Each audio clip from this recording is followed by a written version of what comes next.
2022 के विधानसभा चुनाव की पहली रैली जो हुई थी समाजवादी पार्टी की तरफ से, वो अलीगढ़ के टप्पल में हुई थी।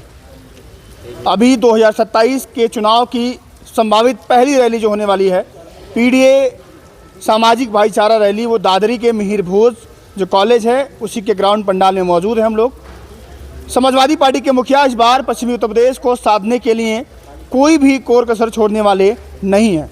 इस तैयारी के माध्यम से कहीं ना कहीं वो संदेश देने की एक पुरजोर कोशिश कर रहे हैं कि जो समाजवादी पार्टी पश्चिमी यूपी में थोड़ी बहुत जो कमज़ोर रहती है, वो कहीं ना कहीं अब सारी तैयारियों के साथ 27 के चुनावी मैदान में उतरने जा रही है। 29 तारीख को इसी मिहिर भोज कॉलेज में समाजवादी पार्टी के सुप्रीमो अखिलेश यादव जी की रैली होने वाली है। जो सारे इंतजाम हैं, जो संयोजक हैं इस रैली के, समाजवादी पार्टी के राष्ट्रीय प्रवक्ता आप राजकुमार भाटी जी मौजूद हैं, इनसे बातचीत करते हैं, समझते हैं कि इस रैली के क्या मायने हैं। 27 के चुनाव सामने खड़ा है, बहुत सारे सवाल होंगे, आइए बातचीत करते हैं, सुनते हैं। स्वागत है आपका। जी धन्यवाद। 27 के चुनाव को लेकर के संभावित पहली रैली, बिगुल यहीं से फूंका जाएगा, पश्चिमी उत्तर प्रदेश, क्या मायने हैं?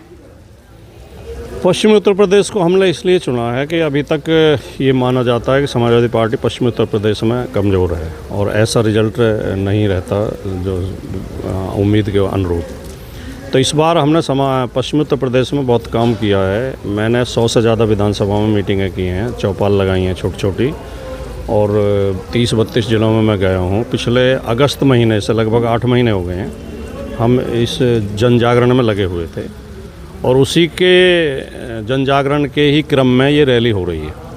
पहले हमारा इरादा नवंबर में रैली करने का था और अध्यक्ष जी ने डेट भी दे दी थी 9 नवंबर की। उसी दौरान बिहार में चुनाव घोषित हो गए तो उन्होंने कहा कि अभी से बाद में करते हैं, फिर SIR की प्रक्रिया शुरू होगी।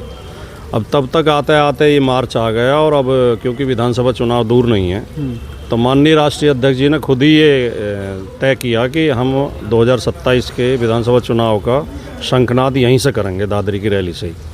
तो अब ये रैली और ज़्यादा महत्वपूर्ण हो गई है और ये रैली बहुत शानदार होने जा रही है। ये अब तक की रिकॉर्ड तोड़ रैली होगी। पश्चिमी उत्तर प्रदेश में इतनी बड़ी रैली किसी भी पार्टी की अभी तक नहीं हुई है। अच्छा, देखा जा रहा है कि लगभग 140 विधानसभा के लोग हैं, यहाँ पर आने की उम्मीद है। 140 विधानसभा पर जो गुर्जर समाज के लोग हैं उनका एक मजबूत पकड़ है। अगर वोटों की भागीदारी की बात करें तो गुर्जर जो समाज है परंपरागत बीजेपी का वोटर माना जाता है। बीजेपी दावा करती है कि गुर्जर समाज के लोग हैं हमारे, हमने गुर्जरों को सम्मान दिया है। लेकिन पिछले कुछ समय से देखा गया कि गुर्जर समाज के बहुत सारे लोग हैं, बड़े बड़े नेता हैं, नाराज़ दिख रहे हैं। तो उनको समाजवादी पार्टी अपने खेमे में लाने की किस तरह से तैयारी कर रही है? गुर्जर समाज बीजेपी का परंपरागत वोट नहीं रहा है। परंपरागत वोट पहले तो कांग्रेस को गुर्जर समाज के लोग वोट देते थे। अब से 30-35 साल पहले तक कांग्रेस के साथ रहते थे, फिर समाजवादी पार्टी के साथ भी बहुत मजबूती से जुड़े। बीच में 8-10 साल बहुजन समाज पार्टी के साथ जुड़े रहे, और अब दो चुनाव से बहुमत वोट गुर्जर समाज का बीजेपी को मिला, इसमें कोई संदेह नहीं है। और केवल गुर्जर नहीं, ज़्यादातर OBC की जातियाँ बीजेपी ने ये कह के गुमराह की कि OBC के हिस्से की सारी मलाई यादव अकेले खा जाते हैं। तो ये जो इनकी पॉलिसी रहती है, जो इनकी रणनीति रहती है कि ये जाति के धर्म के नाम पे एक वर्ग को निशाना बना के दूसरे वर्ग को भड़काते हैं। हिंदुओं को मुसलमान के नाम पे भड़काते हैं, SC में भी जाटों के खिलाफ SC को भड़काते हैं, OBC को भी इन्होंने यादवों के खिलाफ भड़काया और फर्जी मुद्दे उठाए कि 86 में से 56 SDM यादव हो गए थे, जबकि अब सूची अभी तक नहीं दे पाए, और कभी 56 SDM एक साथ बने ही नहीं कभी भी यादव, जो तो फर्जी बातें करते हैं। तो धीरे धीरे अन्य समाज की समझ में भी ये बात है और गुर्जर समाज की समझ में भी ये बात आ रही है। गुर्जरों ने 80-90% तक वोट बीजेपी को दिया 17 में और 22 में, लेकिन इन्हें बीजेपी ने इतना अपमानित किया। पहली बात तो इनका कोई कैबिनेट मिनिस्टर नहीं बनाया। आज़ादी के बाद पहली ऐसी सरकार योगी आदित्यनाथ जी की है जिसमें कोई गुर्जर कैबिनेट मिनिस्टर नहीं है, और अन्य जगह भी संगठन तक में इनकी कोई पूछ नहीं है, कहीं जिलाध्यक्ष तक नहीं बना रखे। तो गुर्जर समाज अपने आप को अपमानित महसूस कर रहा है। और ये जिस ग्राउंड पर आप खड़े हो, ये सामने गुर्जर सम्राट मिहिर भोज की प्रतिमा लगी हुई है, आप दिखाइए इसे, ये सामने लगी हुई है। ये गुर्जर समाज का कॉलेज है, इसकी गुर्जर विद्या सभा इसका संचालन करती है। 6 कॉलेज हैं हमारे, मिहिर भोज इंटर कॉलेज, मिहिर भोज PG कॉलेज, मिहिर भोज बालिका PG कॉलेज, मिहिर भोज बालिका inter college, junior high school और ITI। हमारी ज़मीन है, हमने अपने पैसे से प्रतिमा बनवाई। ये राम सुतार जी ने बनाई, जो सबसे देश के सबसे अच्छे मूर्तिकार हैं। लगवाने के लिए कमेटी ने, जो विद्यासभा है, उन्होंने गलती ये कर दी कि योगी आदित्यनाथ जी को बुला लिया कि भाई मुख्यमंत्री हैं, चलो उनसे इनका अनावरण करा देते हैं। तो वो यहाँ अड़के बैठ गए और कहा कि इससे गुजर शब्द मिटाओ। और जो इस पर बोर्ड लगा हुआ है, बाद में तो उन्हें गुजर समाज के विरोध के बाद में वो जुड़वाना पड़ा। इस गुजर शब्द में कालिक भरवा दी इन्होंने, काला रंग भरवा दिया। तो गुजर समाज के माथे पे कालिक पोतने का काम भी योगी आदित्यनाथ ने और बीजेपी ने किया, और ये गुस्सा गुजरों में है और इस बात को वो समझ रहे हैं। इस बार गुजर समाज 90% समाजवादी पार्टी के साथ रहेगा, और जहाँ जहाँ गुजर, जो हमने सर्वे किया है, 142 विधानसभा क्षेत्रों में गुजर समाज के वोट हैं, जिनमें लगभग 100 सीट ऐसी हैं जिनमें 10,000 से ऊपर वोट है। उनमें उन 100 में लगभग 40 सीट ऐसी हैं जिनमें 25,000 से ऊपर वोट है, और 20-22 सीट ऐसी हैं 1,80,000, जहां 2 लाख तक वोट हैं, जिन्हें गुजर समाज के प्रतिनिधि भी जीत सकते हैं। तो जहां गुजर जीत सकता है और टिकट मिलेगा, लेकिन जहां दूसरे समाज के व्यक्ति को भी समाजवादी पार्टी टिकट देकर भेजेगी, तो गुजर समाज के लोग उसकी मदद करेंगे और समाजवादी पार्टी के प्रत्याशियों को जिताने का काम करेंगे। आप एक तरफ कह रहे हैं कि गुजरों के साथ इतना अपमान हुआ है, जैसे आपने बताया कि प्रतिमा पे गुजर शब्द और कालिक पोती गई, अपमान हुआ है। वहीं बीजेपी ने अब खबर ये आ रही है कि जिम्मेदारी दे दी है, चाहे वो आपके विधायक नंदकिशोर गुजर हो, चाहे तेजपाल नागर हो, तमाम जो लोग हैं उनको जिम्मेदारी दी गई है कि जाइए गुजर समाज के जो नाराज़ लोग हैं उनको मनाइए, और 29 तारीख जो रैली है वो सफल ना हो पाए। जो गुजर एक मुझ जो समाजवादी पार्टी की तरफ मुड़ रहा है उनको रोकिए। तो बीजेपी ने ये तो मान ही लिया कि गुजर समाज नाराज़ है और समाजवादी पार्टी की तरफ मुड़ रहा है, तो ये तो अच्छा संकेत है। अभी तो ये नाराज़गी और ज़्यादा बढ़ेगी, मना ले गए हो फिर, अभी ये नाराज़गी और ज़्यादा बढ़ेगी, ठीक है नहीं। और जिन लोगों ने मनाने की जिम्मेदारी जिन्हें दी है, उन्हीं की वजह से तो नाराज़ है। और 2-3 जमूरे यहाँ भी प्रचार करते घूम रहे हैं कि इस रैली में मत जाओ 29 की में, और जिस गांव में वो गए हैं उस गांव में हमारी संख्या और 50 की बढ़ गई कि हम ज़रूर जाएंगे। तुम कौन होते हो रोकने वाले? हम तो अखिलेश यादव के साथ हैं, हम समाजवादी पार्टी के साथ हैं। तो अब जो है वो समय निकल गया जो ये कुछ कर सकते थे। अब तो विदाई की बेला है योगी जी की, और बीजेपी की विदाई की बेला है।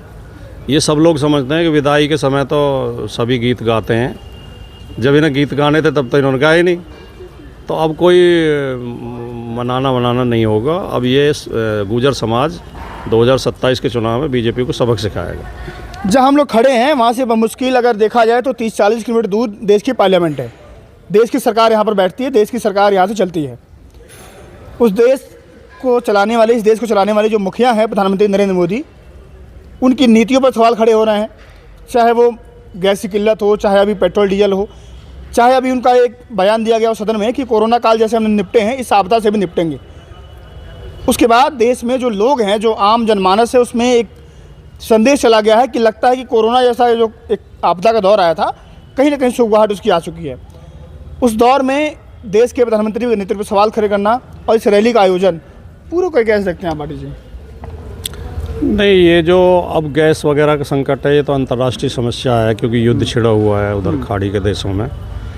तो ऐसे समय में तो नागरिकों को एक होकर ऐसे संकट का मुकाबला करना चाहिए। घटिया बातों पर हम राजनीति नहीं करते हैं कि हम कहने लगें कि ऐसे समय में शांति बना कर रखनी चाहिए रोज। लेकिन जहाँ तक मोदी जी का और योगी जी का सवाल है, ये एकदम विफल मुख्यमंत्री और प्रधानमंत्री रहे हैं, और मोदी जी ने देश को समस्याएं दी हैं, समस्याओं का समाधान नहीं किया। और मोदी जी के पास इतनी समझ भी नहीं है, उनके पास कोई दर्शन नहीं है, उनके पास कोई योजनाएं नहीं हैं, और ये लोग केवल वही झूठ बोलना, अफवाह उड़ाना उस पर। अब इन्होंने तो बहुत, अब जैसे कोरोना का आपने जिक्र किया, कोरोना काल एक विफलता का काल था, भयावह काल था, जिसे देख के आज भी जो आत्मा सिहर जाती है कि जब इन्हें ऑक्सीजन के इंतजाम करने थे, जब ये लोगों पर लाठी चला रहे थे, डंडे बजा रहे थे और उनसे थाली बजवा रहे थे। नोटबंदी में इन्होंने बहुत नुकसान कर दिया। नोटबंदी इनका एकदम गलत कदम था। किसान आंदोलन को याद करिए, 13 महीने तक किसान बैठे रहे और 700 किसान शहीद हो गए। ये उस समय कह रहे थे बिके हुए हैं, भाड़े के हैं, खालिस्तानी हैं, पाकिस्तानी हैं। दिल्ली में दंगे बीजेपी ने कराए। दिल्ली में शांतिपूर्वक महिलाएं शाहीन बाग में धरने पर बैठी हुई थी, बहुत अनुशासित तरीके से, शांतिपूर्वक। उन पर भी लाठी चलवा दी, उनके खिलाफ भी अपमानजनक बातें करते रहे। तो ये दोनों प्रधानमंत्री भी और मुख्यमंत्री भी, इन्होंने विफलताओं का इतिहास लिखा है। अब इनका कोई आकर्षण बचा नहीं है, अब इन्हें लोग पसंद नहीं कर रहे और अब जनता इनके खिलाफ है। अच्छा, एक और सवाल है कि जैसे इस रैली को लेकर के लोगों में बातचीत ये हो रही है कि ये गुर्जर समाज की रैली है और जब पीडीए का बोर्ड लगा हुआ है, पीडीए भाईचारा रैली, तो इसमें जो अन्य समाज के लोग हैं, जो अगर पश्चिमी उत्तर प्रदेश में देखा जाए तो सैनी है या प्रजापति है, कुम्हार है और तमाम जो लोग हैं जो ओबीसी समाज के आते हैं, उनकी भागीदारी यहाँ पर बराबर की संख्या में होगी। इस रैली को नाम हमारे राष्ट्रीय अध्यक्ष जी ने दिया है समाजवादी समानता भाईचारा रैली। तो इससे ही जाहिर है कि ये सबकी रैली है। समाजवादी पार्टी सर्व समाज की पार्टी है, ये रैली भी सर्व समाज की रैली है।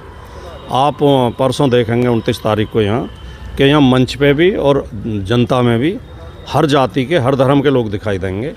गुर्जर समाज इसका प्रबंधन कर रहा है, इसके मैनेजमेंट की जिम्मेदारी गुर्जर समाज की है, क्योंकि ये गुर्जर बहुल एरिया है और ये गुर्जरों की संस्था है जिसमें हो रही है। और मुझे आदरणीय अध्यक्ष जी ने रैली का संयोजक बनाया है, तो इस नाते हम केवल मैनेजमेंट देख रहे हैं, व्यवस्था देख रहे हैं। हम स्वागत करेंगे, सत्कार करेंगे, जो भी आएंगे उनके व्यवस्था करेंगे पानी की, उसकी। तो रैली सबकी है, इसमें सब लोग शामिल होंगे। अच्छा, एक आखिरी सवाल होगा आपसे, जो यादवों को लेकर के जो बीजेपी की सरकार ने एक नैरेटिव गढ़ दिया है, चाहे वो दलितों के मन में, चाहे ओबीसी, चाहे गैर जो पिछड़ा है, कि यादव अगर सरकार बन गई, अखिलेश यादव मुख्यमंत्री बन गए तो यादव का राज रहेगा, यादव ही सबका हक मार लेंगे, उसको तोड़ने के लिए क्या काट है आपके पास? कैसे समझाते हैं लोगों को, क्या समझाएंगे? ये आरोप तो पुराना हो गया, अब तो लोगों की समझ में खुद ही आ गया कि ये कहते थे कि यादव तुम्हारे सारे हक खा जाते हैं, लेकिन जब 69,000 शिक्षक भर्ती हुई तो देखा कि उसमें सारे ओबीसी की सीटें मार दी, इन्होंने बेईमानी कर ली। 19,000 सीटों की बेईमानी ओबीसी और एससी के साथ इन्होंने की। पीछे लेखपाल की भर्ती निकली, उसमें इन्होंने ओबीसी और एससी के साथ बेईमानी की। जितनी भर्तियां निकल रही हैं, किसी में कॉपी चेंज करा देते हैं, किसी में नंबर घटा बढ़ा देते हैं, किसी में मेरिट में बेईमानी कर देते हैं। तो अब ये ओबीसी की समझ में आ गया कि ये तो हमारे हक खा रहे हैं, ये तो हमें यादव के नाम पे बरगला के और हमारे हक खा रहे हैं। और अखिलेश यादव जी का जो शानदार नेतृत्व है और अखिलेश यादव जी का जो व्यवहार है, वो सबको जितना सम्मान देते हैं, और 2024 के लोकसभा चुनाव में उन्होंने जिस तरह हर वर्ग को सम्मान दिया, भागीदारी दी, कुर्मी समाज को 10 टिकट दिए, यादव 5 लड़े, कुर्मी 10 लड़े, 7 कुर्मी जीत के आए हैं, 4 पासी जीत के आए हैं, हमारे जाट भी जीत के आए हैं, राजपूत भी जीत के आए हैं, ब्राह्मण भी जीत के आए हैं, हर वर्ग का प्रतिनिधि हमारे हैं लोकसभा में। तो अब लोगों की समझ में आ गया कि ये बीजेपी वाले गुमराह कर रहे हैं, समाजवादी पार्टी सबको सम्मान दे रही है और अखिलेश यादव जी एक शानदार नेता हैं। और अखिलेश यादव जी ने जो पीडीए का नारा दिया है, उस पीडीए पे तमाम ओबीसी, एससी और आदिवासी और माइनॉरिटी सब इकट्ठे हो रहे हैं। और अब बीजेपी के हाथ से बाजी निकल चुकी है। अब बीजेपी के जो गुमराह कर धर्म के नाम पर, जाति के नाम पर गुमराह करते थे, अब लोगों ने ये भी देखा कि जो बटेंगे तो कटेंगे कहते थे, उन्होंने साधुओं को ही बांट दिया, साधुओं के ऊपर ही लाठियां चलवा दी, चोटी पकड़ पकड़ के खींचा। अब आप शाम को टीवी खोलिए तो साधुओं की 2 टोली बैठी मिलेंगी, एक टोली योगी के समर्थन में बोलेगी, एक टोली विरोध में बोलेंगी। तो इन्होंने जो बांटने का विरोध कर रहे थे खुद ही बांट दिया, सनातन को ही बांट दिया। शंकराचार्य का अपमान कर रहे हैं, शंकराचार्य सर्टिफिकेट मांग रहे हैं। योगी जी अपना सर्टिफिकेट दिखा दें कहाँ से उन्होंने योग की शिक्षा ली है, या कोई योग करके दिखा दें। योग दिवस के अवसर पर सबने देखा था कि उन पर खड़ा भी नहीं हो गया था, लड़खड़ा रहे थे। तो ये सब अब इनकी धोखेबाजी नहीं चलेगी, अब लोग जागरूक हो चुके हैं। अच्छा, पहली रैली होने जा रही है, कितनी सीटें समाजवादी पार्टी 2027 के चुनाव में, एक बताइए, आप कुछ आंकड़ा बताइए। 350 की तो मेरी गारंटी है, उससे ज़्यादा कितनी भी मिल जाए। 350? हाँ, हो सकता है हमें 403 भी मिल जाए। लेकिन मैं 32 जिलों में घूमा हूँ, 100 से ज़्यादा विधानसभा में गया हूँ, 150 चौपालें मैंने आयोजित की हैं। मैं लोगों की भावना समझ के, उनके चेहरे पे, उनकी आंखों में जो एक खुशी की लहर आती है समाजवादी पार्टी का नाम सुनते ही, अखिलेश यादव का नाम सुनते ही उनके ऊपर, उनके अंदर जो एक आशा का भाव जगता है, उस आधार पर मैं कह सकता हूँ कि 350 तक गारंटी है। भाटी साहब, पूर्वांचल में आप लोग मजबूत हैं, पूर्वांचल हम लोग घूमते हैं, देखा भी हमने, पश्चिमी यूपी संभाल लेंगे आप लोग? अब हम पश्चिम में पूर्वांचल से भी ज़्यादा मजबूत हैं। अब पश्चिम का किसान, मजदूर, नौजवान, महिलाएं, हर वर्ग खड़ा हो गया है समाजवादी पार्टी के साथ, और इस बार इन्हें पश्चिम में धूल चटाएंगे। चलिए, एक सवाल आपसे, क्या कहेंगे इस रैली को लेकर के, कितनी उम्मीदें हैं, 27 में कितनी सीटें?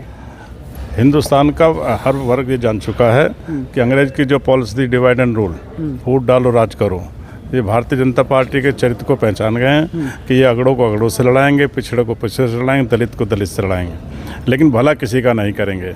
आज सर्व समाज की जो रैली है, ये सिद्ध करेगी कि पश्चिमी उत्तर प्रदेश में सबसे ज़्यादा सीट जो राजकुमार भाटी जी ने कहा, यहाँ से जीत के समाजवादी पार्टी जाएगी। चलिए, धन्यवाद आपका। समाजवादी पार्टी के सुप्रीमो अखिलेश यादव अगर पश्चिमी यूपी की जो राजनीति की समझ है उसको में जो जातिगत गोटियां हैं सही बैठा ले गए, और जो गुर्जर समाज है जो लगभग 142 सीटों पर उसकी भागीदारी ठीक ठाक है उसको संभाल ले गए, तो आने वाले 27 के चुनाव में ठीक ठाक सीटों के साथ वो सरकार बना सकते हैं।